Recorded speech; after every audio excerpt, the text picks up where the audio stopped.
American Diabetes Association actually finally got back, and they agreed to an interview. Preparing for the American Diabetes Association interview, I took a look at their diabetes diet and meal plan recommendations, and they were loaded with foods associated with causing diabetes.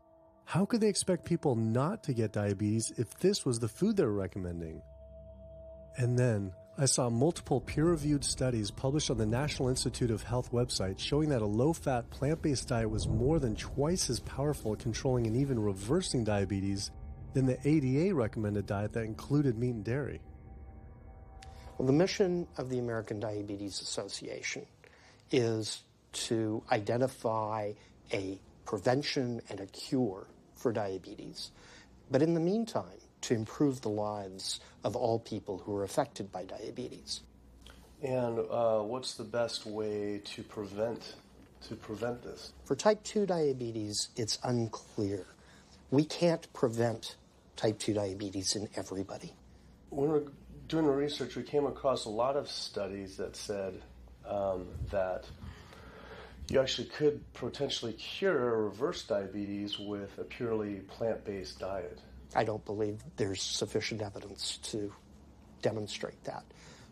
How does it compare to the ADA diet that you recommend? We don't recommend a specific diet. We recommend healthy eating. The one that's on the website. We recommend healthy eating. You have a whole list of exact day-to-day, the meal plan, the whole meal plan? All they are selections of foods to consider. We do not have a diabetes diet. But with that selections, that you consider that plan compared to a plant-based plan? No one's done that study. We found actually some studies, that a 74-week study found that low-fat vegan diet versus the ADA plan in type 2. I think we're done here. I'm not going to get into an argument about. Oh no, I was just wanting the studies of if this is true or if it shows that. Any diet works. Any diet works if people follow it. But if it's a diet that's not the proper diet, like if anyone follows a diet that they eat I can't tell you what a proper diet is. I can tell you what an improper diet is. So then we can talk about the good diets. I'm not sure why. I'm not going to get into that. Into diet? No. Why If that's where you want to go with this, I'm sorry, I'm not the person that you should be talking to. And why is that, though? If that's what you want to get into, I'm not the person you need to be talking to. Who do we talk to about diet? You can talk to anybody you want. But that's interesting, though. Why not recommend a diet? Because the data don't exist to support it. But if we see data that we looked up that supports it with, like, the NIH, in Europe, the European Association of Studies. We're done. I'm sorry. I'm not going to get into that argument with you. No, it's not an argument. I'm not going to get into the argument. Why is it an argument? It's just talking about in European study of diabetes and other places that have studies. Why? There are lots of studies. Why is it even an argument? There are lots of studies in the literature, many of which have never been replicated or, frankly, are wrong. That's why we do peer review. Okay? The European Association of Study of Diabetes has been peer-reviewed? I don't know what study you're referring to, and in the absence of being able to see that study, I'm not going to comment. I could show it to you. I'm sorry, I don't have the time for that. I just don't understand why it's an argument, though. Okay.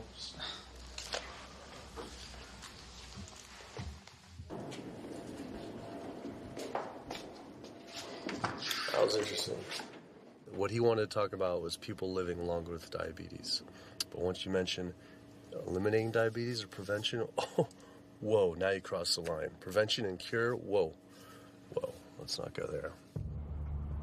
Not only did Dr. Ratner, the chief medical officer of the American Diabetes Association, not want to talk about diet, but the fact that he had such an emotional reaction to my question made it feel I was digging into something that he didn't want uncovered. I had always thought there was no prevention for type 1 diabetes, but then I did research and came across countless studies referencing the link between exposure to dairy at a young age and type 1 diabetes. I mean, this is a food made for baby cows. Cow milk protein gets into the bloodstream, and the body says, hey, this isn't supposed to be in the bloodstream. It makes antibodies to the cow milk protein, which then attack the pancreas and destroy the pancreas. How is this possible that ADA wouldn't have this forefront on their website? Why wouldn't they be warning all parents about this, even if there were only a slight chance? Why were they recommending people to actually eat these foods linked to diabetes? It seemed all of the large health organizations were encouraging people to eat the very foods linked to the diseases they're supposed to be fighting against. American Heart Association promoting beef, American Cancer Society promoting processed meat, pink ribbons on dairy products, and bacon-wrapped shrimp on American Diabetes Association. And then it all came together. What if?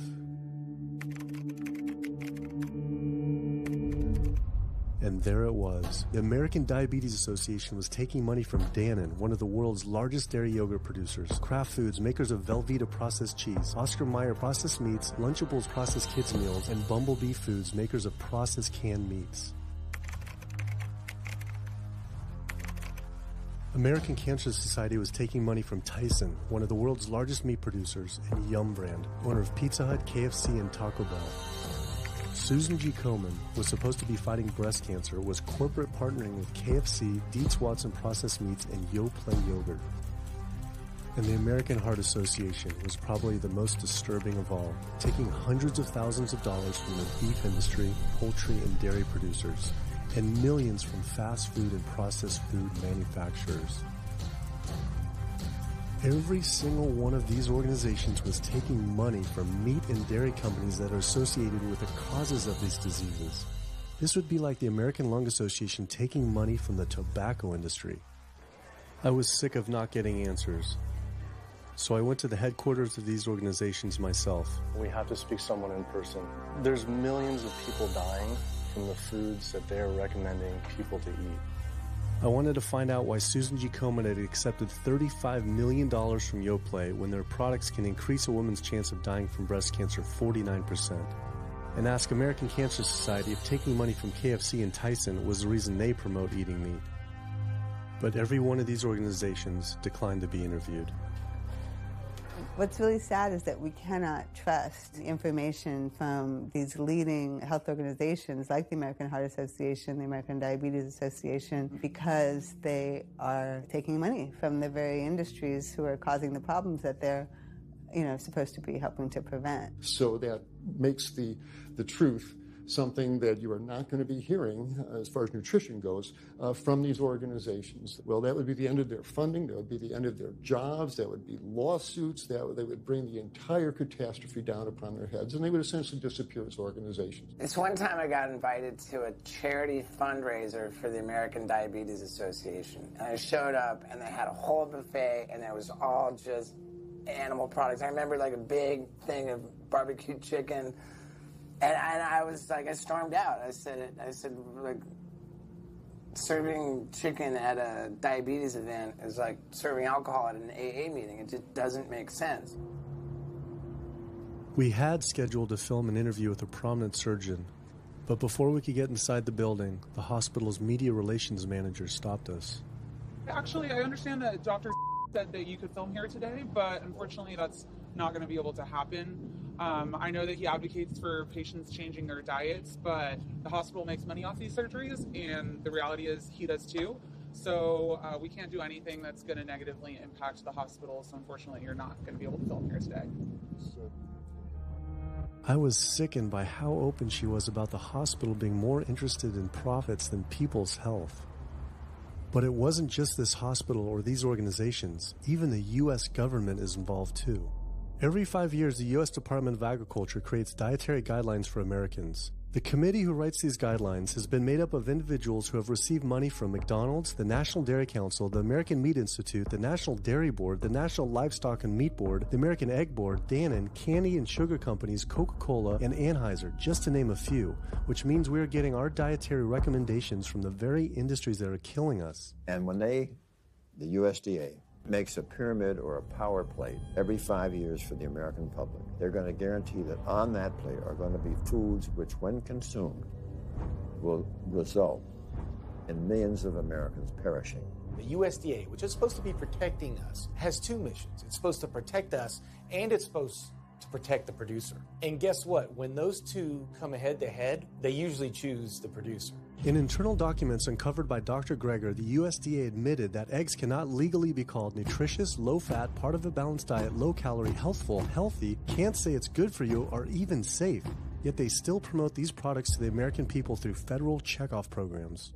If you ask somebody if they've heard of a checkoff program, the odds are they haven't, although daily they are seeing the messaging that these programs produce. So checkoff programs are responsible for the messages that we see on TV, on the internet, on bus billboards and magazines that say things like, milk, it does a body good, or milk life, beef, it's what's for dinner, pork, be inspired, the incredible edible egg.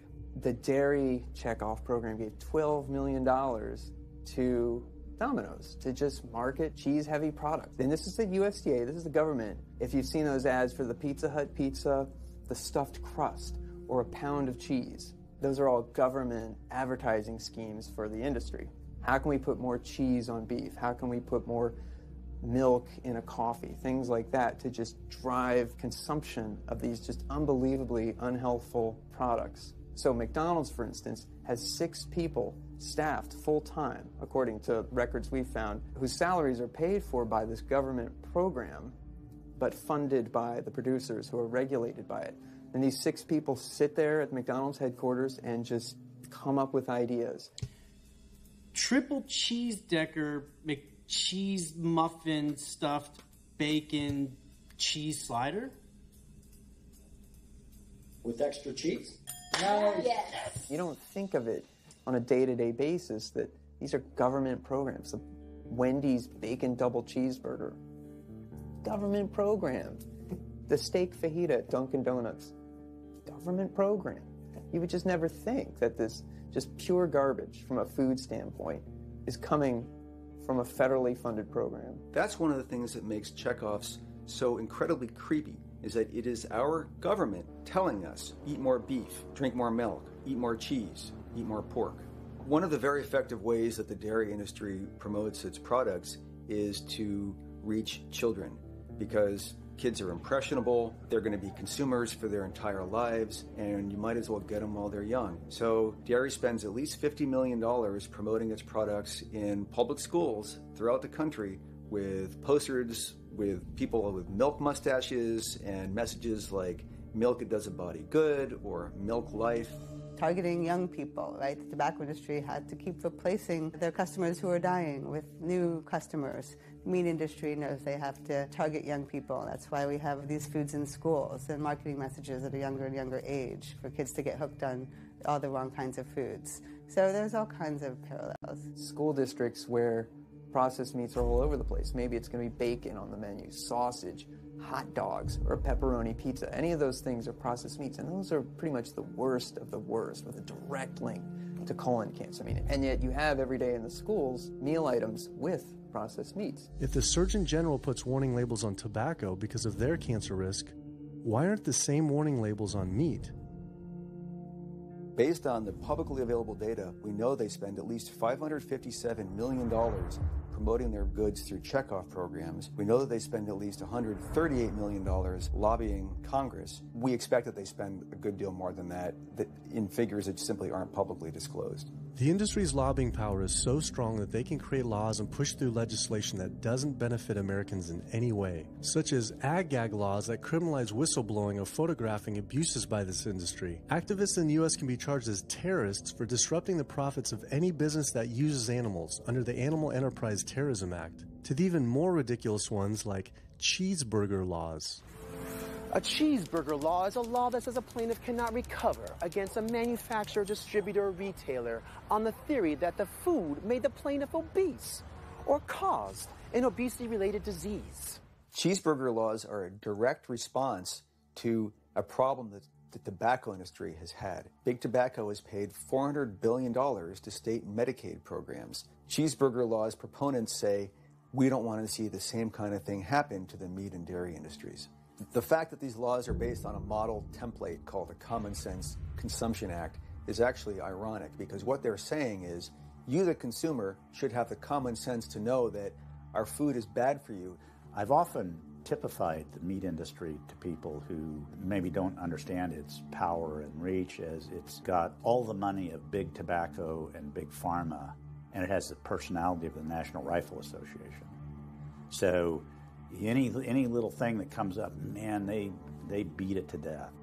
Robert Martin wasn't exaggerating. When the profits of the egg industry were threatened by egg alternative company Hampton Creek Foods, extremely disturbing emails were uncovered by Ryan Shapiro and Jeffrey Light. We uncovered documents demonstrating the American Egg Board considers Hampton Creek, quote, a crisis and major threat to the future of the American egg industry.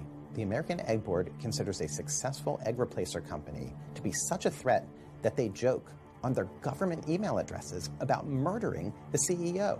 In internal government emails with the heads of the egg industry, they suggest having the CEO of Hampton Creek, Josh Tetrick, murdered, including a menacing email from the executive director of the American Egg Board.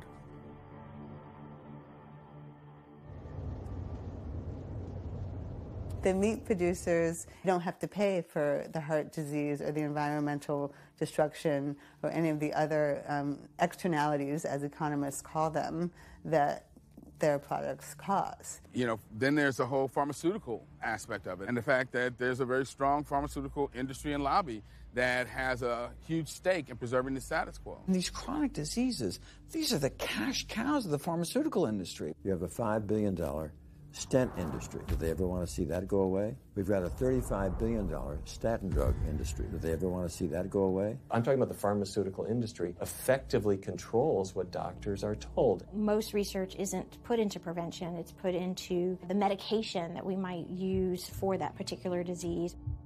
I'm on 2 different high blood pressure medicines, 6 asthma-type medicines, even after 4 years of shots. And then another medicine to help take care of side effects from some of those medicines. I'm on high-level antidepressants, a couple of different pain meds for my back and hips. I'm taking about 16 drugs, not counting the insulin in the morning. I take insulin in the morning, insulin at night, 32 to 34 units of insulin. Lantus, to be exact. Some of these meds are for diabetes. This is for peeing. I have to use this for my prostate, and then I have to use this for the heart, and I have to use this for blood pressure, and it's just on and on and on and on. The doctors are telling me this is what I've got to do for my whole life, and it's frustrating, and it's very stressful, and I don't know how long my liver is going to last taking all this stuff. Under conventional medical treatment, whether it be for autoimmune disease, or even conditions like high blood pressure or diabetes, you're told that you have to take drugs. And not just for a week or a month or a year. You're told you have to take drugs forever. You're guaranteed that if you follow your doctor's advice, you'll be sick forever. You'll never get well. That's the guarantee. Because the strategies are all about manipulating the symptoms, not dealing with the underlying cause. You come in with that diagnosis, you get a bunch of pills that have nothing to do with the disease causation, or you get these procedures that have nothing to do with disease causation. It's a deception to say this pill will help you unclog your arteries, this one will save you from a stroke. No, it doesn't. The people who take the statins, etc., they still get their heart attacks, they still get their strokes. This does not reverse disease. This does not make plaques smaller. This is a fraud of massive proportion. In the U.S., treating chronic disease such as heart disease, cancer, and diabetes is a $1.5 trillion industry. That's the GDP equivalent of the 10th richest country in the world. I went back and dug deeper into the health organization's funding, and there it was again. These organizations were accepting millions of dollars from pharmaceutical companies that are making billions of dollars from the very same diseases these health groups are supposedly trying to end. It seemed like a major conflict of interest, unless ending these diseases isn't really the goal. The pharmaceutical industry spends more money on lobbying than any other single industry. Just like animal agriculture, they are so powerful they write their own laws that have had activists in prison to silence them.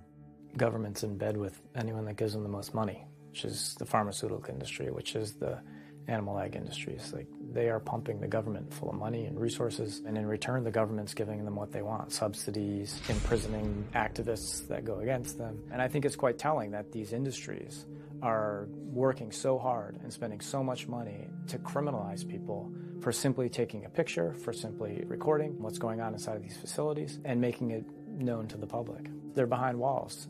They're underground. They're in these secret facilities that no one knows about. But if they did, they would be shocked and outraged. And I think people would not want to think that their pharmaceuticals, that their food are coming from these places. And that's why I think the ag laws are what they are, is because they are trying to silence people into not speaking out and not showing the truth.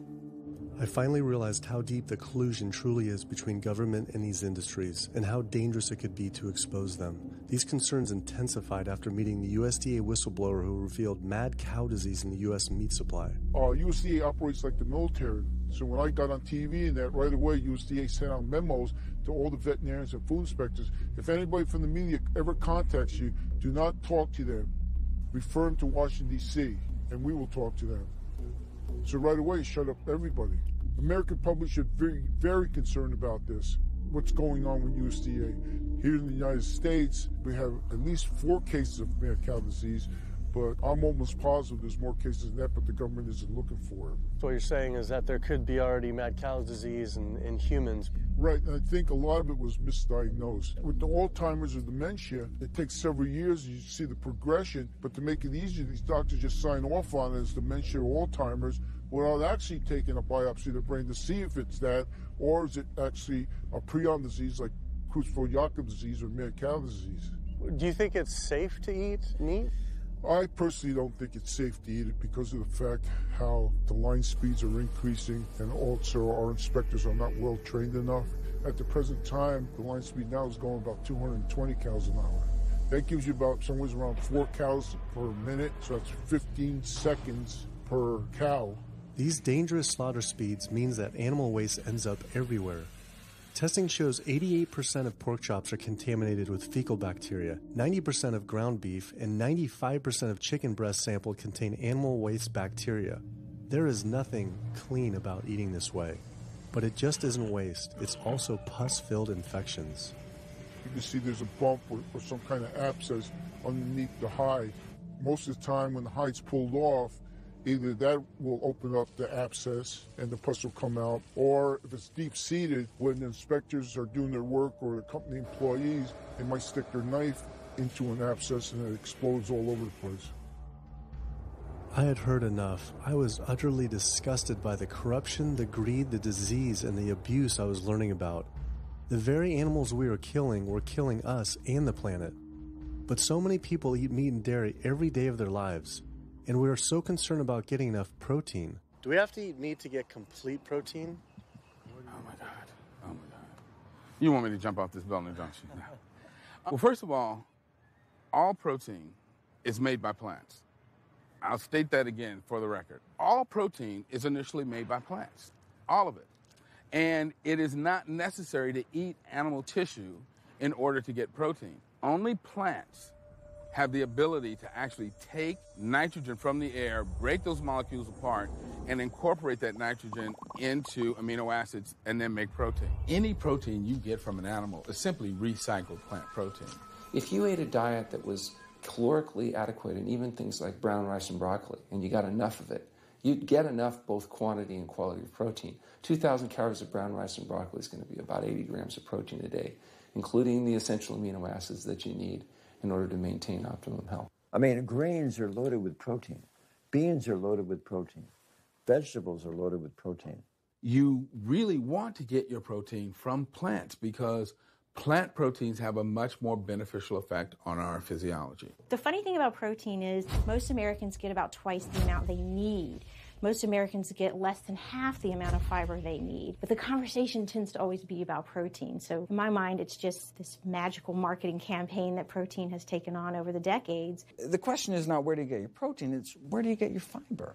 I have never in my professional career seen a protein deficiency. I've never seen someone come in eating normal amounts of calories and they're protein deficient. You just don't see that. So human milk has the lowest protein content ever in any species ever tested. I mean, that's the fluid that's been designed by evolution over millions of years. And so it's like the perfect food for human babies, right? Perfect food, lowest protein content any other mammal. And so it gives a sense of kind of protein requirements for anything. So look, then rat milk, ape milk, donkey milk, any milk has ever been tested. And you hear this a lot in bodybuilders. They're like, well, I need, chicken, or I need fish to be, to be strong, to build muscle tissue.